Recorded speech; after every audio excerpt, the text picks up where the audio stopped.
Hello, ladies and gentlemen, and welcome back to the Ultimate Doctor Who Marathon. This is the show where I take a look at every classic Doctor Who story plus a bunch of big finished audio dramas, one episode a day, 7 days a week, and today, on the 18th of June 2019, we are starting the second half of the 8th series of 4th Doctor Adventures, aka the second half of the Syndicate Master Plan, with Time's Assassin. Now, and of course we're starting with part 1. Now, of course, this story was written by Guy Adams, but what is interesting about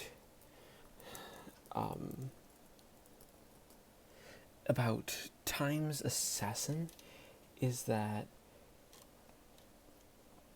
it's a story where this first episode is one where the last release is entirely recontextualized, mainly because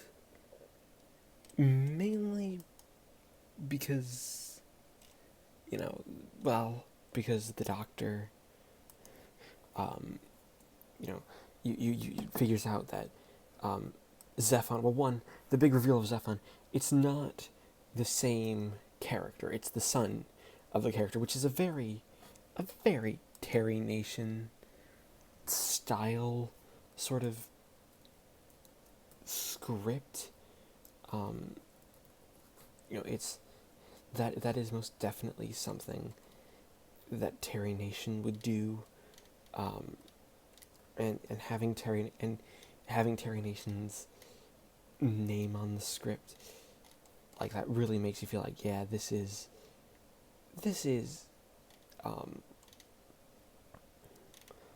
something that not only Nation would do, but it's very obviously an homage to Terry Nation and his style of storytelling with characters that are like, yes, we are doing a story completely like this where the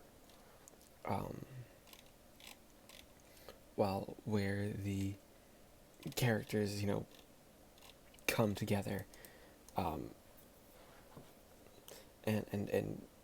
make themselves, and sort of be a sequel. Like, now, what's interesting is that you have the character of Nigel Calhoun, who was basically the guy who was brainwashed into thinking he was Mavic Chen. He's actually noticed that people out in this leisure area have been disappearing. The problem here is that you think this is going to be like, oh, it's a story where it's like, oh, we were trying to capture the Doctor, for what he did to my father way back in the Daleks' master plan. Except that's not really the case. Like, it's not implied. Like, the idea is that this leisure center is somehow luring politicians away, getting them, I guess, brainwashed, or getting them to disappear. The plan is really the weakest aspect of this episode, because it's not explained how they're going to take over the solar system. Like, are they going to... I think the idea is that they're using this fake Mavic Chen, or, like, I don't know, because the idea is that, like, the actions of the Daleks' master plan brought dishonor to the planet Zephon and the Zephon of that story and his entire family. As an episode, this is an episode that just, I don't think, like, that's the one point where it doesn't quite know what it is. That's not to say it's enjoyable. Like, K9, for one, gets stuff to do, and K9 sort of knows what he's doing. It's much like, there's a bit more of, actually trying to get things going and getting the story, working, unlike, other episodes like this. This is one where it's like, yeah, this is an episode where we were getting the story moving, but it just doesn't quite make sense. Like, Tom Baker, like, K9 gets in the accident, fights, and basically is there to fight the Doctor. Has some great moments with this fake Mavic Chen, and it is, Tom Baker is obviously having a lot of fun here, with the character being like, yeah, you really don't know what you're doing because you've been brainwashed into this situation. Something that I think and it's something that I think is done really well, and it's really enjoyable to see. Tom Baker's, as always, is a joy. Uh, Again, just the biggest issue here is that you don't quite know what's going on. Like, what are the characters planning? The title "Time's Assassin" is that like the referring to the Doctor? Um, is it referring? Is it referring to Zephon? It's it's an episode where, like, yeah, there are these experiments going on, like, and what else is interesting is that the Varga plants here start to remember what they are, um, which are really, really, it's a really creepy idea. Like, they, they, they, they sort of, they, like, the big cliffhanger is them attacking, um, and in them attacking, like, they remember what there is. That's something like that. That's genuinely creepy. But the biggest issue here is that it's like, well, what, what's the goal? It's just there's a little things that will probably come together. Like this first episode, it's really enjoyable. It's of building on these threads that the last two episodes have done, but it needs. My fear is that it's not necessarily going to be able to tie everything together into into the final episode. Like that's the one big fear here, is that there's not gonna be good enough to give an actual, basically to give the final episode its due. So overall, I'm going to give Time's Assassin Part 1 an 8 out of 10. It is the 19th of June 2019, and I just finished listening to Part 2 of Time's Assassin. This second episode of Time's Assassin kind of goes for a big blockbuster type ending for the story. Obviously, Zephon gets away, but a lot of it is Nigel Calhoun and Elmore and Anne going up against the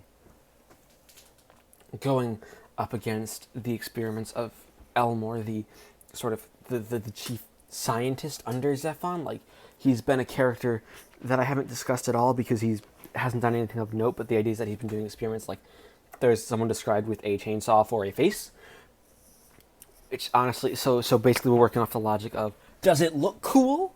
Okay, then that's what the experiments are. Like, name the coolest thing you could think of. And there you go. There you have it. That is our that is what the that is what the that's what the experiments are like here. It's it's taken from basically the imagination of a child, kind of, sort of. It's not entirely well explained here, and I don't think that's necessarily, but oddly enough, it's an enjoyable story the way it is. You have all these characters coming together to fight, and it basically, the rest of the story is an extended action sequence. But also, this is a story that I think, much better even than the Daleks' Master Plan, really explores the horror of the Varga plants, especially because this strain, like, but in seeing them, it's not really the Doctor finding some amazing solution to the problems. Like, this isn't the Doctor saves the day. It's the Varga plants come in and are essentially the ones responsible for quote unquote saving the day. Because unlike other stories, this is one where it's like, oh shoot, you really have a dark story here. Like, this one goes to some dark places. The Varga plants themselves are already a terrifying idea, and Guy Adams does a really good job of making them done. Also, Guy Adams really makes you feel for the guy, Nigel Calhoun, the guy being being brainwashed into thinking he's Mavic Chen. I guess he's hard to put up with for Anne because, well, someone with delusions of grandeur and being genuinely deluded that they are someone who they really aren't. That's something that that just is kind of expected. Like, yeah, that's enough to drive anyone crazy. But what's nice about it is that what's really good is that when Anne shows that she with her police training, she can hold her own. She fights her way out of the situations. She becomes much more of an action star than the previous stories would have you led to believe. And of course, that's a bit of foreshadowing for the culmination of the arc, which I will not discuss here, just because I don't know if you may not have heard it. So obviously, I don't want to spoil the possibility of you just not knowing where the arc is actually going with Anne. But what else is really, really good is that the doctor and Anne, we also leave a really good cliffhanger now. But mainly that the doctor and Anne and K9 are forced into a time slip. Also, K9 holds his own. John Leeson's performance as the metal dog does a really, really good job of being emotive here. He really has come into his own in the story because the first half of the story didn't know how to use him. Now they're using him almost like an action hero. But part of it feels like he perhaps wasn't supposed to be in the first part in the first release in False Guardian, but he was supposed to be in Time's Assassin, but they just put him in False Guardian anyway. So it's things like that it's like that didn't entirely work well, but you know what? But it genuinely, but it's one of those things that genuinely you feel like it's well deserved. A lot of applause can be given to John Leeson here. Again, some of the issues here is that again the whole plan doesn't make sense when you think about it. Like this is a completely nonsensical plan, and just like the story itself is mostly like, oh yeah, we don't know what we're actually doing here, when it really perhaps should have been a bit more than just that. Like it's not nonsense. It's a bit too nonsensical for my tastes. It should have been perhaps built up a little better. Though it's still an enjoyable enough episode.